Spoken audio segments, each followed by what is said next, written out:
Hello दोस्तों, कैसे हो आप लोग। उम्मीद करता हूँ अच्छे होंगे। आज उपस्थित है एक नए वीडियो के साथ। और आज के वीडियो में हम लोग पढ़ने वाले हैं आन, अपान, एबव और ओवर।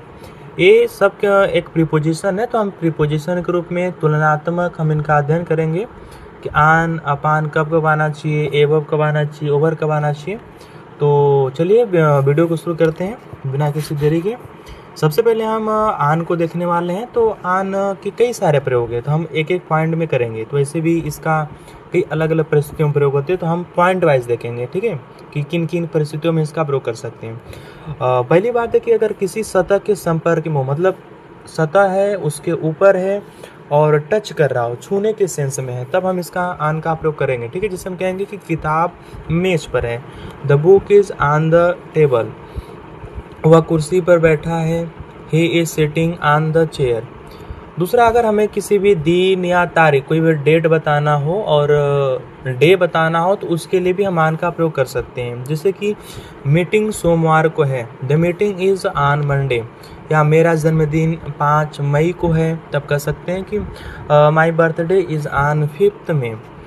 अगर किसी भी डिवाइस हो, कोई भी डिवाइस या किसी भी माध्यम की बात हो, तो उसके लिए भी हम आन का प्रयोग करते हैं। जैसे कि मैंने इसे टीवी पर देखा, आई सा इट ऑन टीवी। वह फ़ोन पर बात कर रहा है, जैसे he is talking on the phone. अगर किसी विषय के बारे में बात करनी हो, मतलब कोई ऐसी अलग टॉपिक हो, उस टॉपिक के बारे में बात करनी हो, तो भी हम आन का प्रयोग करते हैं। जैसे कि he gave a speech on population, मतलब उसने प्रदूषण पर भाषण दिया। या आप कहना हो कि this book is on history, मतलब यह किताब इतिहास पर है।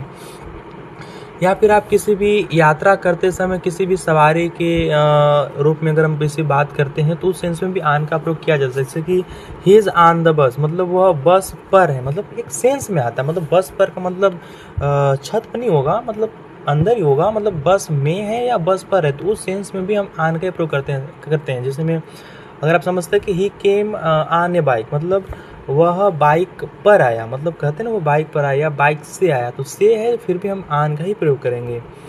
अगर किसी भी चीज़ पर निर्भर हो रहा हो, मतलब भरोसा है, डिपेंड है हम किसी अन्य चीज़ों पर, तो भी हम आन का ही प्रयोग करेंगे। जैसे कि I am on your side, मैं तुम्हारे साथ हूँ, मतलब तुम्हारे पर निर्भर हूँ। या कह सकते हैं कि the project depends on you, मतलब ये जो प्रोजेक्ट है ये तुम पर निर्भर है। किसी भी कार्यरत होना, मतलब कोई भी काम का चालू होना, कोई चीज़ का चालू होना, इंस्ट्रूमेंट है, डिवाइस हो, तो उनके चालू होना, उसके लिए भी आन का प्रयोग करें। जैसे कि the TV is on, TV चालू है, ही इज़ ऑन ड्यूटी, वह ड्यूटी पर है। अगर आप पैसे उससे खर्च कर रहे हैं, तो पैसे खर्च करने के लिए भी हम आन का प्रयोग करें। जैसे कि आई स्पेंड 5000 ऑन फूड, कि मैंने फूड पे, मैंने खाना पे 500 रुपये खर्च किया। या फिर आप किसी भी तरह का बोनस है ना, बोनस के मतलब है कि आप प्रयोग कर सकते हो, जिसमें इडियम्स के तौर पे आते हैं ना, तो इडियम्स के तौर पे अगर यूज करना हो, तो आन किस तरह का, जैसे कि समय पर आएगा तो ऑन टाइम यूज कर सकते हैं, या जानबूझ कर आएगा तो ऑन पर्पज यूज कर सकते हैं, या रास्ते में अगर आएगा तो ऑन द वे यूज कर सकते हैं। तो इस तरह से हमने कई अलग अलग जो है सेंस आन का प्रयोग होता है। अब बात करते हैं अपान का। तो अपान का प्रयोग भी जो है आन के तरह फॉर्मली होता है। ज़्यादातर हम इसका फॉर्मली प्रयोग करते हैं, आन के तरह ही अपान होता है, बट ज़्यादातर फॉर्मल या साहित्यिक रूप में करते हैं। मतलब ज़्यादातर लिखने या किसी भी भावनात्मक या शिष्ट तरीके से अगर हमें चीज़ को बताना हो, तो उस तरह से हम अपान का प्रयोग कर सकते हैं। जैसे किसी चीज़ के ऊपर है, कोई चीज़ किसी चीज़ के ऊपर है, तो उसके लिए कर सकते। जैसे कि he place the book upon the table, उसने किताब को मेज़ पर रखा, या उसने किताब मेज़ पर रखी, तो इस सेंस में भी हम अपान का ही प्रयोग करेंगे। या जैसे कि मैंने कहा तुरंत बाद, मतलब कोई जैसे आता है तो एक काम के तुरंत बाद वाला काम आता, तो उस सेंस में हम कर सकते। जैसे कि upon hearing the news she cried, मतलब खबर सुनते ही वह रो पड़ी, है ना। मतलब एक काम हुआ खबर सुनना, उस खबर सुनने के बाद वो दूसरा काम करने लगा तुरंत बाद, है ना, कि रोने लगी, तो उस सेंस में। या आप कर सकते हैं कि अपॉन अराइवल कॉल मी, मतलब पहुँचते ही मुझे कॉल करना, मतलब पहुँचने के बाद में मुझे कॉल करना, तो इस सेंस में कर सकते हैं।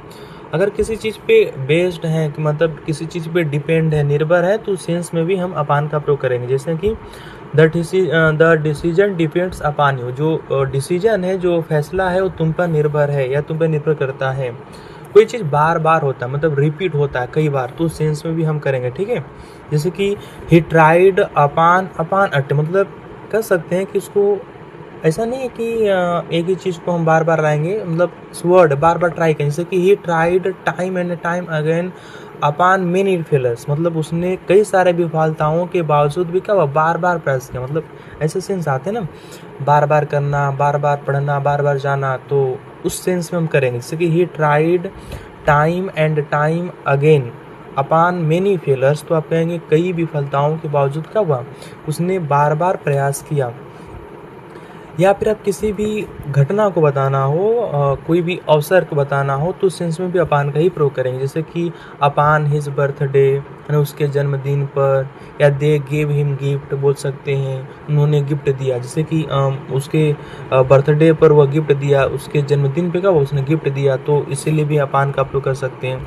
कोई चीज़ फॉर्मल तरीके से कोई चीज़ बताना हो, लीगल तरीके से कोई चीज़ बताना, तो भी हम अपान का ही प्रयोग करेंगे। जैसे कि the law is based upon justice, जो लॉ है, जो कानून है, वो न्याय पर आधारित है।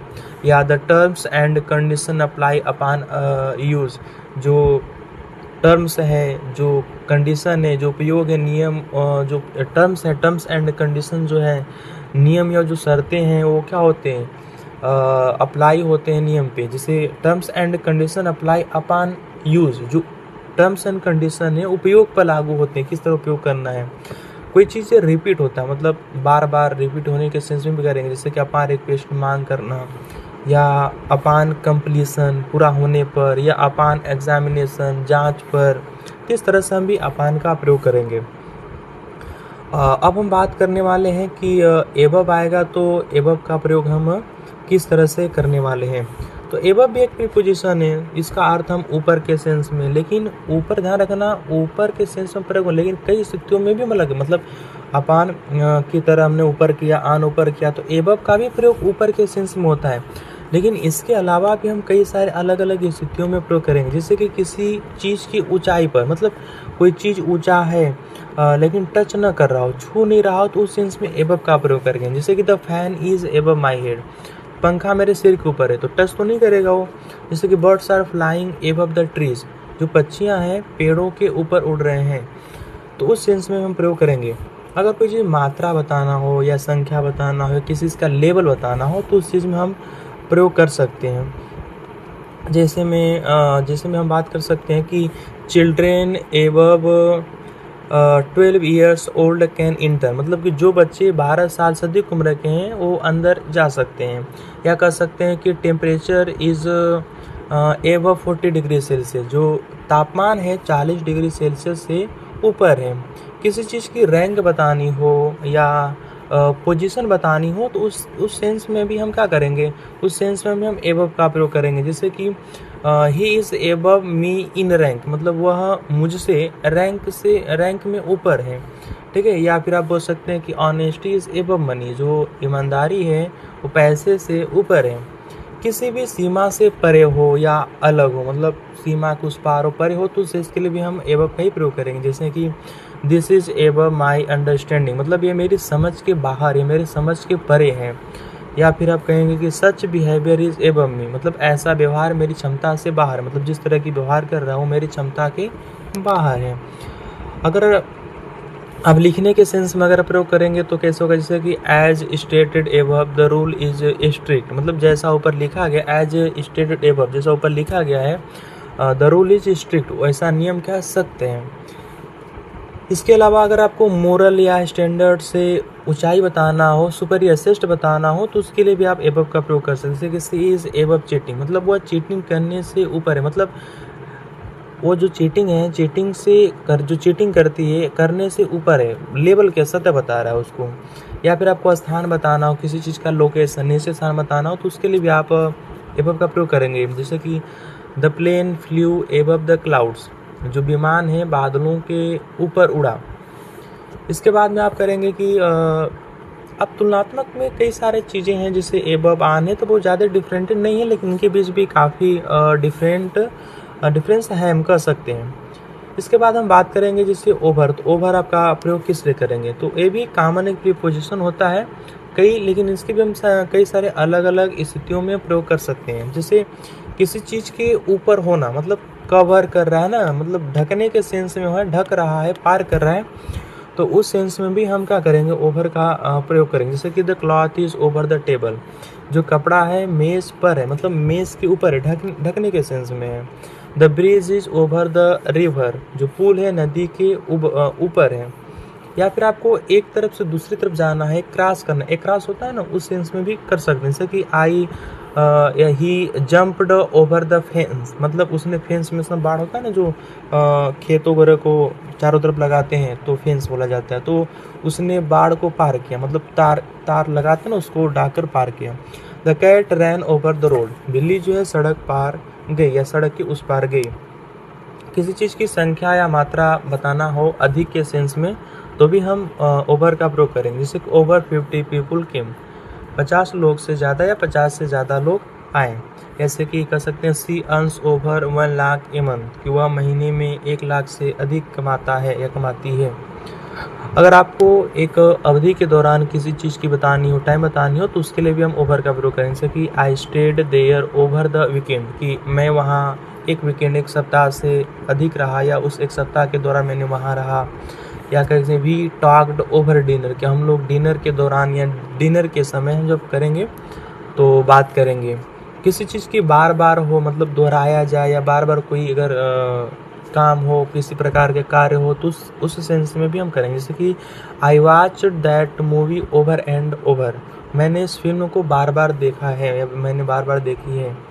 अगर किसी के विषय के बारे में बताना हो तो भी हम ओवर का प्रयोग कर सकते हैं। जैसे कि भी आर्ग ओवर मनी, कि हम लोग पैसे को लेकर झगड़े, मतलब अर्ग करना, किसी में बहस करना, झगड़ा करना। दे टाक्ड ओवर द प्लान, उन लोगों ने प्लान के बारे में बात किया, प्लान के बारे में चर्चा किया। किसी चीज़ के नियंत्रण या अधिकार के अगर बारे में बात किया जाएगा तो भी हम ओवर का प्रयोग कर सकते हैं। जैसे कि he has control over the team, कि उसकी टीम पर पकड़ है, पूरी तरह कंट्रोल है। या parents have authority over children, जो पेरेंट्स हैं, माता पिता हैं, उनका बच्चों पर अथॉरिटी, अधिकार है। अगर आप किसी तरह फ़ोन या इंटरनेट के माध्यम से अगर कोई काम कर रहे हैं, बात करें, तो उसके लिए भी हम क्या करते हैं, ओवर का प्रयोग कर सकते हैं। जैसे कि let's talk over the phone, कि फ़ोन पर बात करते हैं। या फिर कह सकते हैं कि I sent it over email, हम इसे ईमेल से भेजेंगे, है ना। अगर किसी चीज़ ख़त्म होने के सेंस में है, मतलब फिनिश होता है ना, फिनिश होने के सेंस में, तो भी हम ओवर का प्रयोग करेंगे। जैसे कि द गेम इज़ ओवर, खेल समाप्त हो गया। या कह सकते हैं कि द हॉलीडे इज़ ओवर, जो छुट्टियां होती हैं वो समाप्त हो गई। तो इस तरह से आप समझ सकते हैं कि जो आन है, अपान है और एबव है, ओवर का तुलनात्मक अध्ययन कैसे किया जाता है। उम्मीद करता हूँ आपको वीडियो अच्छी लगी हो। अगर इस तरह की वीडियो और चाहते हो तो मेरे चैनल को सब्सक्राइब करें, और मिलते हैं आपको अगले वीडियो में।